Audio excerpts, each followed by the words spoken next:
सुप्रभात, नमस्कार, good morning. तारीख 17/8/2020 वार सोमवार, ધોરણ 3, વિડિયો નંબર 4, વિષય ગણિત, તેમાં પ્રકરણ નંબર 4 લાંબુ અને ટૂંકું। અગાઉના વિડિયો નંબર 3 માં આપણે આ પ્રકરણમાં નાની ફૂટપટ્ટી, મોટી ફૂટપટ્ટી એટલે કે જે નાની સ્કેલ હોય છે જે આપણે કંપાસ બોક્સમાં રાખીએ છીએ અને મોટી સ્કેલ હોય છે એ બેગમાં રાખીએ છીએ। આ બંનેનો ઉપયોગ આપણે સીધી રીતે દોરવા માટે કરતા હોઈએ છીએ। તેના વિશેની સમજૂતી મેળવી હતી। એમાં નાની જે સ્કેલ હોય છે એ નાની સ્કેલની અંદર મીટર, ત્યારબાદથી સેન્ટીમીટર અને મોટી સ્કેલ જે આપેલા હોય છે એની અંદર પણ આપણે આ સેન્ટીમીટર વિશેની અને મીટર વિશેની સમજ મેળવી હતી। એની અંદર કાપડના વેપારી જે સ્કેલ વાપરે છે તે કડિયા પાસે જે મોટી ગોળ આકારની હોય છે તે આ વિશેની ચર્ચા પણ કરી હતી। ત્યારબાદ આપણે જુદી જુદી વસ્તુનું માપન કર્યું હતું। આપણી પાસે લાંબી, ટૂંકી ઘણી બધી વસ્તુઓ આપણી પાસે હતી। એ બધી વસ્તુઓનું આપણે માપન કર્યું હતું અને સ્કેલની મદદથી માપન કર્યું હતું। ત્યારબાદ મીટર પટ્ટી, દાખલા તરીકે દરજીની જે મીટર પટ્ટી હોય છે એ વાળી શકાય તેવી હોય છે, તો એના દ્વારા પણ માપન કર્યું હતું। એટલે કે જુદી જુદી વસ્તુઓનું માપન કર્યું હતું। ત્યારબાદ કોઈ વસ્તુ આપણને આપી હોય ટેબલ પર, દાખલા તરીકે કોઈ ટેબલ મૂકેલું છે, એના પર એક વસ્તુ મૂકેલી છે।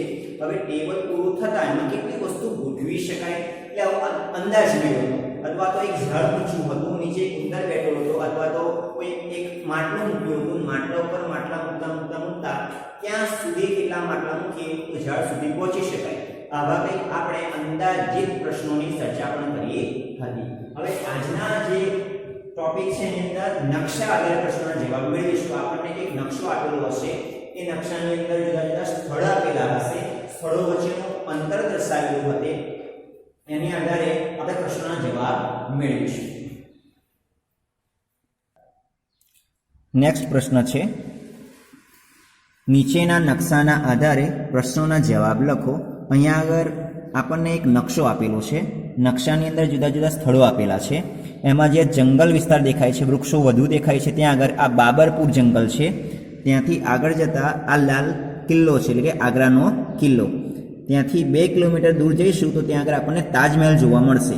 તાજમહેલથી થોડે દૂર 5 કિલોમીટરના અંતર સુધી આગ્રા રેલવે સ્ટેશન આવેલું છે અને એની બાજુમાંથી એક રેલવે ટ્રેન પસાર થાય છે, એટલે કે ત્યાં આગળ રેલવેની વ્યવસ્થા છે, ત્યાં આગળ રેલવે સડક માર્ગ આપેલો છે। ત્યારબાદ તેનાથી આગળ જતા ફતેહપુર સિકરી ત્યાંથી માંડીને આગ્રા સુધીનો કિલ્લો એનો રસ્તો જોડાયેલો છે। ત્યાંથી આગળ જતા લાલ કિલ્લાની બાજુમાં આગ્રાનો કિલ્લો છે, એની બાજુમાં તાજમહેલની બાજુમાં યમુના નદી આપેલી છે અને યમુના નદીની બાજુમાં ફરી એક જંગલ આવેલું છે, એ તાજ જંગલ છે। કયું જંગલ? તાજ જંગલ છે અને એની બાજુમાં આગ્રા રેલવે સ્ટેશન છે। ફરી એક વખત યાદ કરાવી લઈએ કે આ પ્રથમ જે જંગલ દેખાય છે તાજ જંગલ છે, એની બાજુમાં યમુના નદી છે, એની બાજુમાં તાજમહલ છે, એનાથી 2 કિલોમીટર આગ્રાનો કિલ્લો છે અને તાજમહલથી 5 કિલોમીટરના અંતરે આગ્રા રેલવે સ્ટેશન છે અને ત્યાંથી એની બાજુમાં ટ્રેન જવા માટેનો રસ્તો આપેલો છે અને એની બાજુમાં ફતેહપુર સિકરી અને આગ્રાનો કિલ્લો 40 કિલોમીટર સુધીનો પથરાયેલો છે। એની બાજુમાં આ જંગલોની બાજુમાંથી રેલવેનો રસ્તો નીકળે છે અને આ જે જંગલો જોવા મળે છે એ બાબરપુર જંગલો છે। એટલે આ રીતે આપણને બાબરપુર જંગલ, આગ્રાનો કિલ્લો, તાજમહાલ, યમુના નદી, તાજ જંગલ, આગ્રા રેલવે સ્ટેશન, ફતેહપુર સિકરી, આ રીતે આપણને જુદા જુદા સ્થળો આપેલા છે। આ સ્થળોના આધારે આપણે પ્રશ્નોના જવાબ મેળવવાના છે। એમાં પ્રથમ પ્રશ્ન છે, આગ્રા રેલવે સ્ટેશનથી વધારે દૂર શું છે, તાજમહાલ કે ફતેહપુર સિકરી? તો સર્વપ્રથમ આપણે આગ્રા રેલવે સ્ટેશન જોવું પડશે। તો આગ્રા રેલવે સ્ટેશન અહીંયા છે, બરાબર? આ આગ્રા રેલવે સ્ટેશન, ત્યાંથી આપણે તાજમહલ, આગ્રા રેલવે સ્ટેશનથી તાજમહલ 5 કિલોમીટર દૂર છે અને ફતેહપુર સિકરી, તો આ બંનેમાંથી દૂર શું છે? તો અહીંથી જોવા જઈએ તો અહીંથી આ નજીકમાં જ આવેલો છે તાજમહલ, પણ એનાથી દૂરના માર્ગે જોવા જઈશું આ રીતે તો ફતેહપુર સિકરી એ દૂર આવેલું છે। એટલે આ રીતે આપણે જવાબ મેળવી શકીએ છીએ કે આગ્રા રેલવે સ્ટેશનથી વધારે દૂર શું છે? તો એ શું છે? ફતેહપુર સિકરી। એટલે આ રીતે આપણે જવાબ લખવાનો રહેશે। બીજો પ્રશ્ન છે, રેલવે લાઇન એટલે રેલવે પાટાથી વધારે નજીક શું છે? બાબરપુર જંગલ કે તાજમહાલ? તો રેલવે પાટાની નજીક, તો આ રેલવેનો પાટો છે એની નજીક શું છે? તો એની નજીક શું છે? બાબરપુર જંગલ. તો આ રહ્યું બાબરપુર જંગલ. અને બીજું છે તાજમહલ. તો આ રીતે રેલવેના પાટાની નજીક આ તાજમહલ છે કે જંગલ આપેલા છે. તો આમ નજીકમાં જોવા જઈશું તો જંગલ એ રેલવે પાટાની નજીકમાં જ આવેલા છે અને તાજમહલ રેલવેના પાટાથી થોડો દૂર છે. એટલે સાચો જવાબ આપણે લખીશું બાબરપુર જંગલ. પ્રશ્ન 3, બાબરપુર જંગલથી વધારે દૂર શું છે? ફતેહપુર સિકરી કે આગ્રાનો કિલ્લો?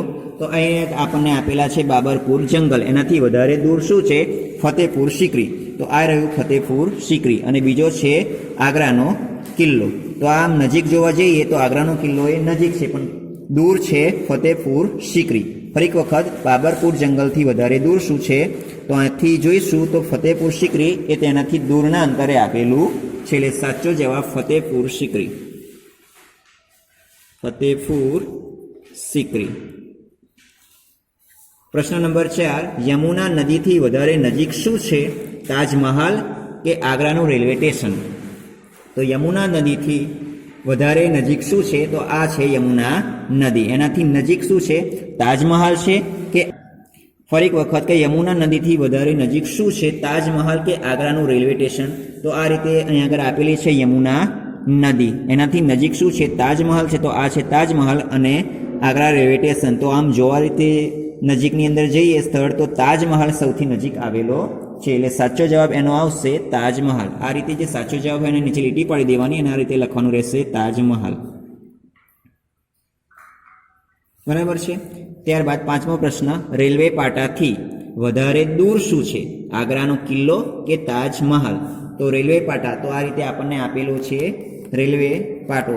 અહીંથી માંડીને ફતેહપુર સિકરી અને આગ્રા કિલ્લાની વચ્ચેથી પસાર થાય છે રેલવેનો પાટો. તો તેની નજીકમાં શું છે? તો એની નજીકની અંદર જોવા જઈએ તો આગ્રાનો કિલ્લો છે, તાજમહાલ છે. આ બંનેમાંથી નજીક છે આગ્રાનો કિલ્લો. પણ અહીં પ્રશ્ન આપણને પૂછ્યો છે દૂર શું છે?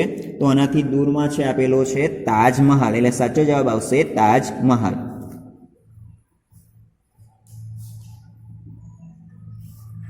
છઠ્ઠો પ્રશ્ન, આગ્રાના કિલ્લાથી વધારે નજીક શું છે? યમુના નદી કે આગ્રાનું રેલવે સ્ટેશન?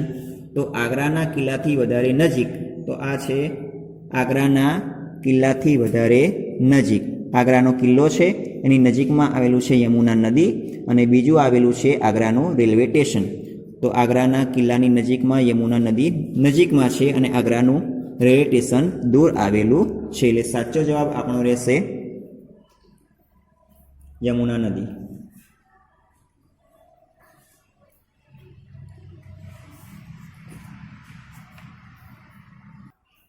પ્રશ્ન 7, ફતેહપુર સિકરીથી વધારે દૂર શું છે? આગ્રાનો કિલ્લો કે આગ્રાનું રેલવે સ્ટેશન? તો ફતેહપુર સિકરી, તો આ રીતે આપેલું છે ફતેહપુર સિકરીથી વધારે દૂર શું છે? આગ્રાનો કિલ્લો. તો આ છે આગ્રાનો કિલ્લો અને આગ્રાનું રેલવે સ્ટેશન. બરાબર છે. આ બંને સ્થળ આપણને આપેલા છે, આગ્રાનો કિલ્લો અને આગ્રાનું રેલવે સ્ટેશન. તો એમાં આગ્રાનો જે કિલ્લો છે એ વધારે દૂર આવેલો છે. બરાબર છે. એટલે સાચો જવાબ રહેશે આગ્રાનો કિલ્લો.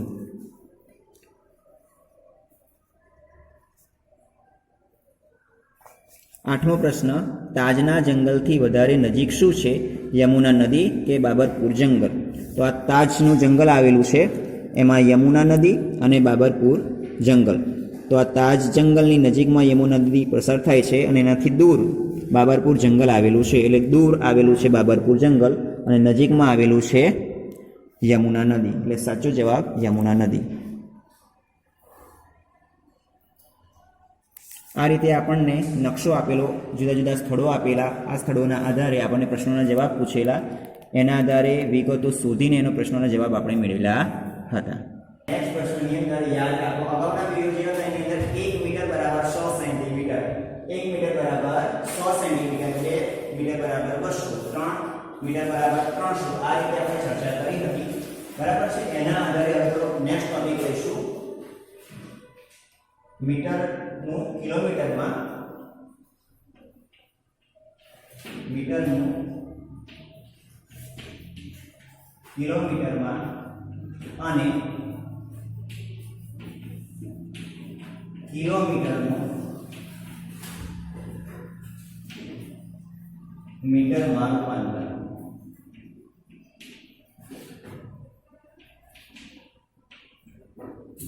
એમાં પ્રથમ 1 કિલોમીટર બરાબર 1000 મીટર.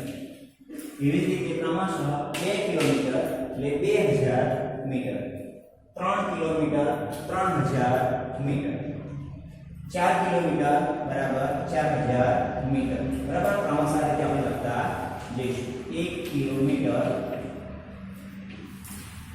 બરાબર 2000 મીટર, 3 કિલોમીટર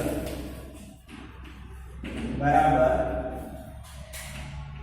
3000 મીટર, 4 કિલોમીટર બરાબર 4000 મીટર, 5 કિલોમીટર બરાબર 5000 મીટર, 6 કિલોમીટર બરાબર 6000 મીટર, 7 કિલોમીટર બરાબર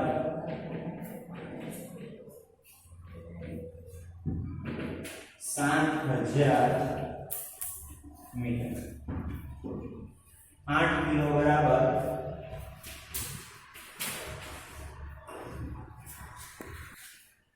8 કિલોમીટર બરાબર 8000 મીટર, 9 કિલોમીટર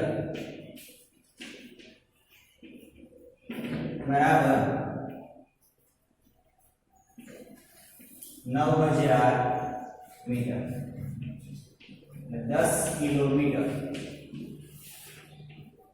બરાબર 10000 મીટર.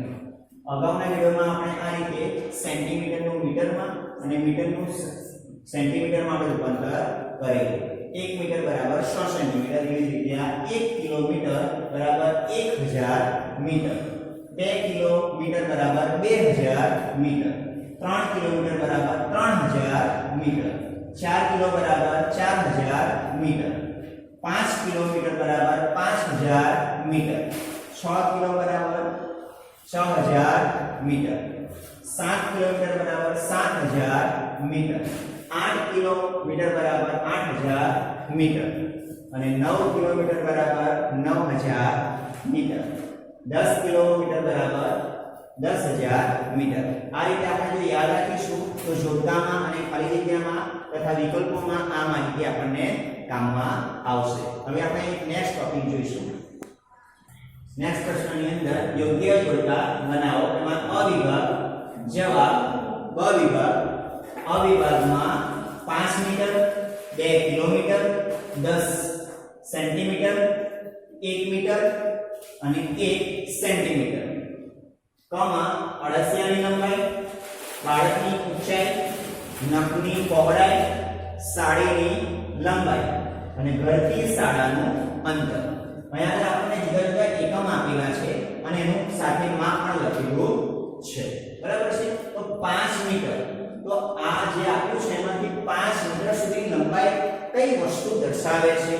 અળસિયાની લંબાઈ, બાળકની ઊંચાઈ, નખની પહોળાઈ, સાડીની લંબાઈ એ ઘરથી શાળાનું અંતર. બરાબર છે. તો આમાં મીટરની અંદર વાત કરીએ તો મમ્મી જે સાડી પહેરતી હોય છે તો એ મીટરમાં એનું માપ આપણે માપન કરતા હોઈએ છીએ. એટલે કે 5 મીટર જો કોઈનું માપ આપેલું હોય તો મમ્મીની સાડી એટલે સાડીની લંબાઈ. એટલે એનો ક્રમ અક્ષર છે ગ. એટલે સાચો જવાબ આપણે અંદર ગ લખવાનો રહેશે. બીજો છે 2 કિલોમીટર. હવે એકમ સેન્ટીમીટર, કિલોમીટર આપેલો હોય છે ત્યારે બે સ્થળ વચ્ચેનું અંતર જો દર્શાવતું હોય તો એ કિલોમીટરમાં વપરાય છે. એટલે ઘરથી શાળાનું અંતર, ઘરથી શાળાનું અંતર એ 2 કિલોમીટર સાચો જવાબ છે. ઘરથી શાળાનું અંતર 2 કિલોમીટર. એટલે કે એનો ક્રમ અક્ષર છે શ. ત્રીજો છે 10 સેન્ટીમીટર. 10 સેન્ટીમીટર ની અંદર અળસિયાની લંબાઈ, બાળકની ઊંચાઈ, નખની પહોળાઈ, આ ત્રણમાં તો કે સાચો જવાબ મેળવવાનો છે. આ સાડી અને પર આ બંને જવાબ આપણી પાસે આવી ગયા છે. એટલે કે 10 સેન્ટીમીટર સાચો જવાબ છે અળસિયાની લંબાઈ. એટલે કે સાચો ક્રમ અક્ષર છે ક. 1 મીટર, તો 1 મીટરમાં બાળકની ઊંચાઈ કે નખની પહોળાઈ, તો સાચો જવાબ છે એનો ખ, બાળકની ઊંચાઈ.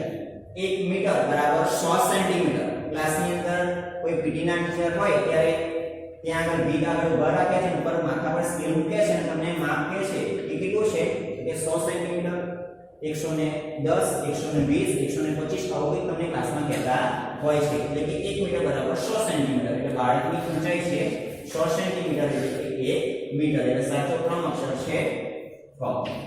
અને છેલ્લો છે 1 સેન્ટીમીટર. તો આપણા નખની જે પહોળાઈ છે 1 સેન્ટીમીટર આપેલી છે. એટલે કે નખની પહોળાઈ 1 સેન્ટીમીટરનો ક્રમ અક્ષર છે ગ. આ રીતે આપણે જોડકા જોડવાના છે. ક્રોસ કરીને જોડકા જોડીશું ને ક, ખ, ગ, ચ.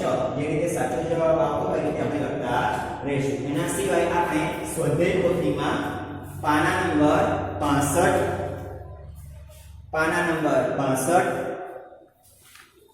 66, 67 અને 68 આ સુધી આપણે સ્વાધ્યાય પોથી પૂર્ણ કરવાનું રહેશે. અને તમને જે વર્કશીટ આપશે એની અંદર તમને જે કઈ સૂચના આપેલી હશે એ પ્રમાણે નોટમાં પણ લખવાનું રહેશે અને સ્વાધ્યાય પોથીમાં પણ આ રીતે પૂર્ણ કરવાનું રહેશે. જે કઈ લખશો એ તમે સારા વ્યવસ્થિત સારા અક્ષરે લખશો.